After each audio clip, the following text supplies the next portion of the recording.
Hello my dear friends, my name is Upma Avasthi and I welcome all of you to this new video session where I will be discussing a very important fundamental right with you, and that is the freedom of religion. Now friends, you have heard this time and again that India is an example of unity in diversity, or it's an amalgamation of various cultures, ethnicities, communities and identities. So in such a scenario, it becomes very essential that all of these identities or ethnicities or religions are equally accepted and protected. Well, the freedom of religion that is guaranteed in the Indian Constitution from Article 25 to 28 guarantees exactly this very thing to all the citizens of India. Let us begin this session. Now we are going to be discussing this very right in detail, and it extends from Article 25 to Article 28, and as the very slide tells you, with the titles of each of these articles, that these will remain our focus areas. Let us proceed with further discussion. Now, freedom of religion. Now, how has, in addition to this right, the freedom of religion being guaranteed to us, or how is it very implicit in our constitution? Now, even before the constitution was created or before it was finalized, if you look at the first point, the Constituent Assembly's advisory Committee on Fundamental Rights, headed by Sardar Vallabhbhai Patel, had made a recommendation that freedom of religion as a fundamental right must be guaranteed to the citizens of India.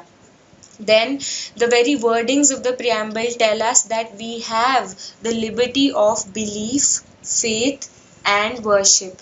And a very important change was made in 1972 by virtue of the 42nd Amendment Act, whereby the word secular was added to the preamble. When we'll move further in this session, we will understand what the word secular means. And Article 17 of the Indian Constitution very aptly supplements the freedom of religion by abolishing untouchability, and the practice of untouchability in any form is a criminal offence as per the Constitution of India. Let's take this discussion further. Now, what are the implications of freedom of religion? Now, what is the meaning of religion? If we look at its dictionary meaning, religion is basically an organized system of faith and worship.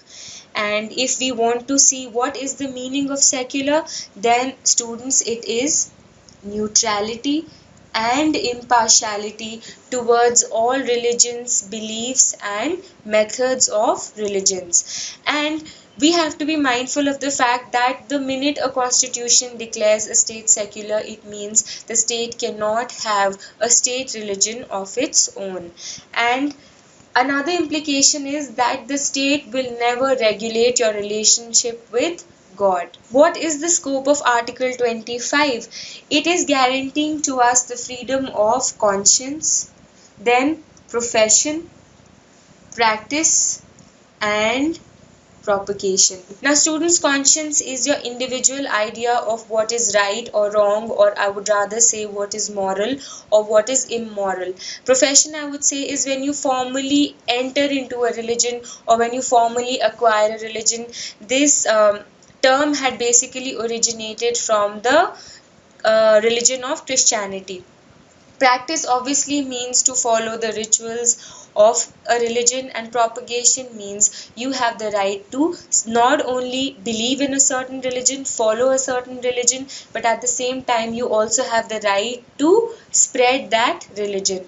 Now, right is subject to certain restrictions, and those restrictions are you maintain public order, health, and morality. So, in the name of religion, we will not continue with acts like sati or infanticide because they are against the morality of a society.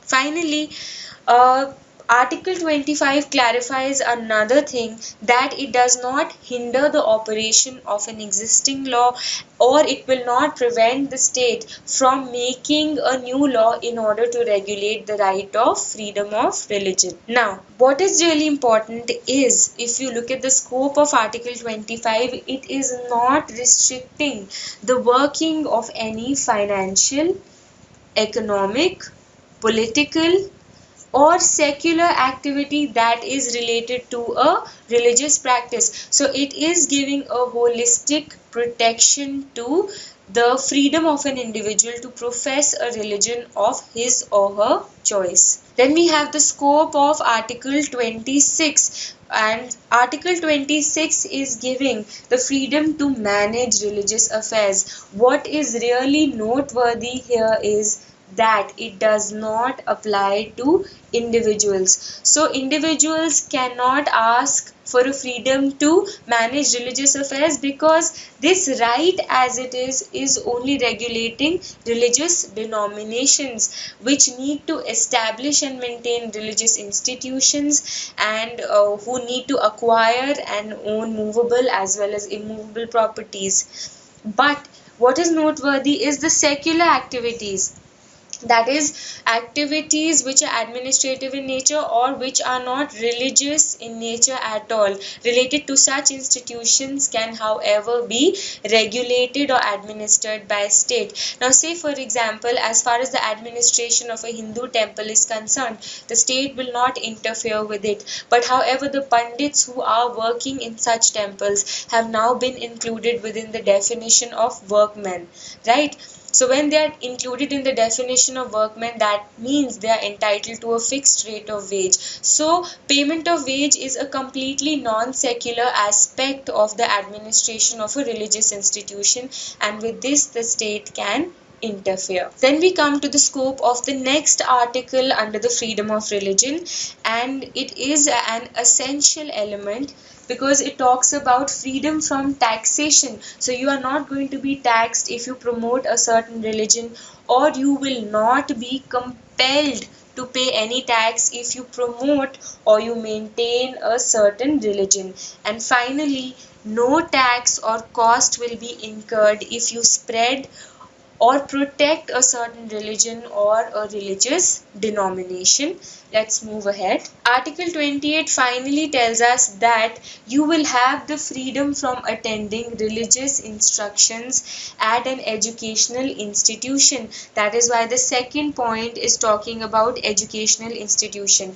Now this restriction has been placed on only those educational institutions which are partially or completely funded by the state or the union or state government. Now in this case, any school, college or university which is being run out of the funds of the government, there you cannot compel any student to participate in any religious instruction, and from the very onset such institutions are discouraged from giving any kind of religious instructions in the first place. However, if there is an institution which is being administered by state but which was established under the trust that certain religious instructions will be imparted in that institution, then such a situation will be an exception to Article 28, because even though the educational institution is being administered by the government, but because it was created under a trust which required the impart of certain religious instructions, so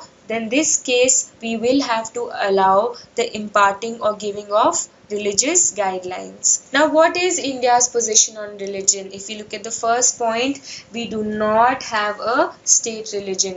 Then the state is also not discriminating as far as religions are concerned.